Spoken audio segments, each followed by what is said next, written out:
ആത്മീയ ഭോജ്യത്തിൽ നാം ഇന്ന് വിചിന്തനം ചെയ്യുന്നത് നമ്മുടെ ഉറക്കം കെടുത്താൻ സാധ്യതയുള്ള 10 വിഷവിത്തുകളെക്കുറിച്ചാണ്. ഇത് ചിലരെ കാണാൻ സാധിക്കും, ഉറക്കത്തിലും അവർക്ക് വരുന്നത് വിഭ്രാന്തി. അതുകൊണ്ട് ഒരു സുഖനിദ്ര കിട്ടാതെ ഇങ്ങനെ ഭയത്തിലും അസ്വസ്ഥതയിലും കഴിയുന്ന വ്യക്തികളെ നമ്മൾ കണ്ടെത്തിയെന്ന് വരും.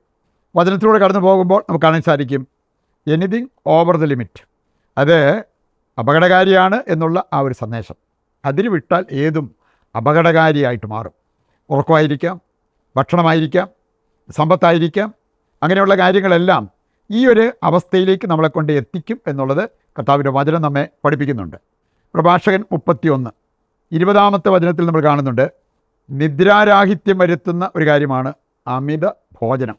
സഭാപ്രസംഗൻ 5:12 വായിച്ചാൽ അവിടെ പറഞ്ഞിട്ടുണ്ട്, അമിത സമ്പാദ്യം നിൻ്റെ ഉറക്കം കെടുത്തും. ഇങ്ങനെ ഉറക്കം കെടുത്തുന്ന, ഉറക്കത്തിൽ പോലും വിഭ്രാന്തി കൊണ്ടുവരുന്ന ചില കാര്യങ്ങളെക്കുറിച്ച് നാം മനസ്സിലാക്കിയിരിക്കുന്നത് നല്ലതാണ്. നമുക്ക് നേരെ പ്രഭാഷകൻ 40 2 മുതൽ 5 വരെയുള്ള വചനങ്ങളിലൂടെ കടന്നു പോകുമ്പോൾ ഏതാനും ചില വിഷവിത്തുകൾ, ഉറക്കം കെടുത്തുന്ന ചില വിഷവിത്തുകളെക്കുറിച്ച് അവിടെ പറയപ്പെട്ടിരിക്കുന്നത് നമുക്ക് കാണാൻ പറ്റും. പ്രഭാഷകൻ 2:2 വായിച്ചാൽ അതുകൊണ്ടാണ് അവിടെ പറഞ്ഞിരിക്കുന്നത്, നിൻ്റെ ഹൃദയം അവക്രവും അചഞ്ചലവുമായിരിക്കട്ടെ. ആ ഒരു അവസ്ഥയല്ല നമ്മുടെ ഹൃദയത്തിനുള്ളത് എങ്കിൽ ഒരുപക്ഷെ നമുക്ക് സുഖനിദ്രയ്ക്ക് പോലും അത് തടസ്സമാകാം എന്നുള്ളത് നാം മനസ്സിലാക്കിയിരിക്കണം. ഒന്നാമത്തെ വിഷവിത്ത് ഹൃദയ ചാഞ്ചല്യം, ചഞ്ചലിക്കുന്ന ഹൃദയം. നിൻ്റെ ഹൃദയം അവക്രവും അചഞ്ചലവുമായിരിക്കട്ടെ. ചഞ്ചലിക്കുന്ന ഹൃദയമാണെങ്കിൽ നമ്മുടെ ഉറക്കം കെടാൻ സാധ്യതയുണ്ട്. യാക്കോബ് 1:8 വായിച്ചാൽ, ചഞ്ചല പ്രകൃതിക്ക് ദൈവത്തിൽ നിന്നൊന്നും പ്രതീക്ഷിക്കാൻ പറ്റത്തില്ല. നമ്മൾ കുറച്ച് വിശ്വാസത്തിൽ ദൃഢതയുള്ളവരായിട്ട് മാറണം, സ്നേഹത്തിൽ ദൃഢതയുള്ളവരായിട്ട് നമ്മൾ മാറണം എന്നുള്ളത് കർത്താവ് നമ്മെ ഓർമ്മിപ്പിക്കുകയാണ്. സങ്കീർത്തനം 112:7 വായിച്ചാൽ, ദുർവാർത്ത കേട്ടാലും ഞാൻ കുലുങ്ങത്തില്ല, കാരണം ഞാൻ കർത്താവിൽ ആശ്രയിക്കുന്ന വ്യക്തിയാണ്. അങ്ങനെ ഒരു ആശ്രയത്വം നമുക്കുണ്ടെങ്കിൽ എന്തെങ്കിലും കേൾക്കുമ്പം, എന്തെങ്കിലും പ്രതികൂലങ്ങൾ വരുമ്പോഴേ നമ്മൾ ചഞ്ചലിക്കുന്ന ആ ഒരവസ്ഥ നമുക്ക് ഉണ്ടാകില്ല. രണ്ടാമത്തേതാണ് ഭയം. സുഭാഷിതങ്ങൾ 29:25 നമ്മെ ഓർമ്മിപ്പിക്കുന്നത്, ഭയം ഒരു കെണിയാണ്. ആ കെണിയിൽ പെടാതിരിക്കാൻ നമ്മൾ പ്രത്യേകം ശ്രദ്ധിക്കണം.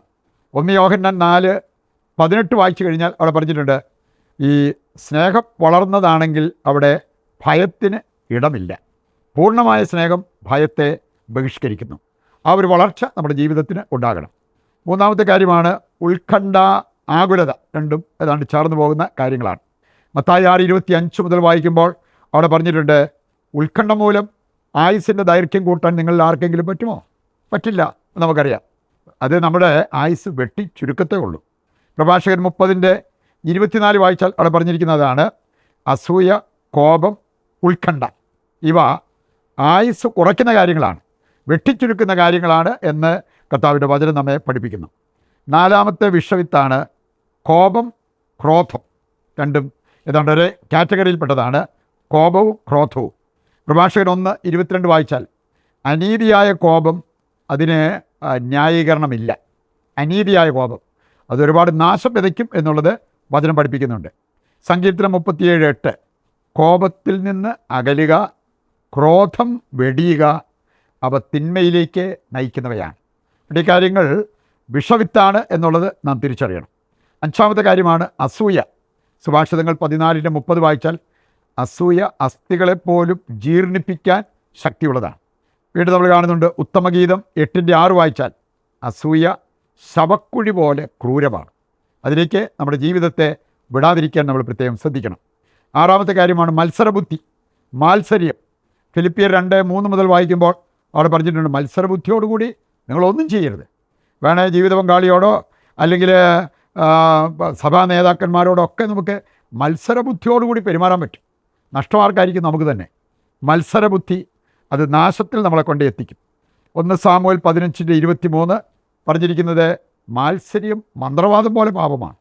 ആ പാപത്തിൽ വീഴാതിരിക്കാൻ ശ്രദ്ധിക്കണം. ഏഴാമത്തെ കാര്യമാണ് ദുഃഖം.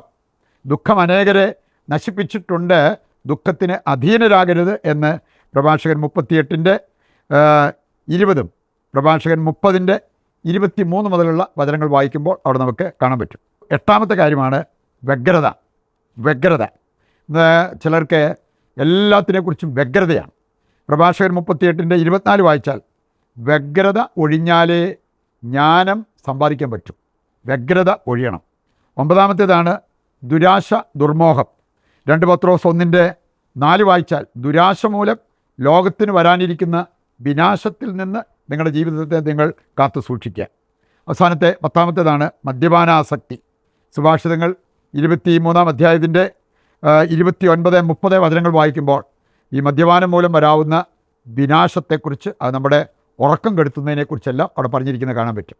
ഈ 10 വിഷവിത്തുകൾ നമ്മുടെ ജീവിതത്തിൽ നിന്ന് മാറ്റിയെടുത്ത് നമുക്ക് സുഖനിദ്രയുള്ളവരും സാധാരണ ക്രിസ്തീയ ജീവിതം നയിക്കുന്നവരുമായി മാറുവാൻ ആഗ്രഹിച്ച് പ്രതിഷ്ഠാ ജപത്തിൽ പങ്കുചേരാം.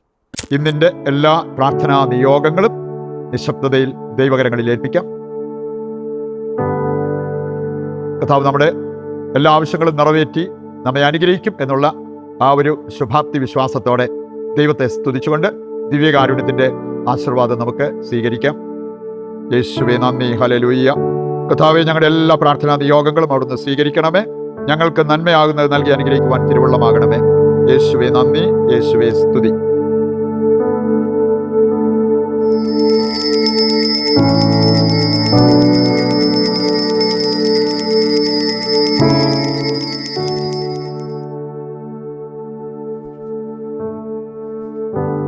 മറ്റൊരു എപ്പിസോഡുമായി നാളെ വീണ്ടും നമുക്ക് ഒന്നിക്കാം.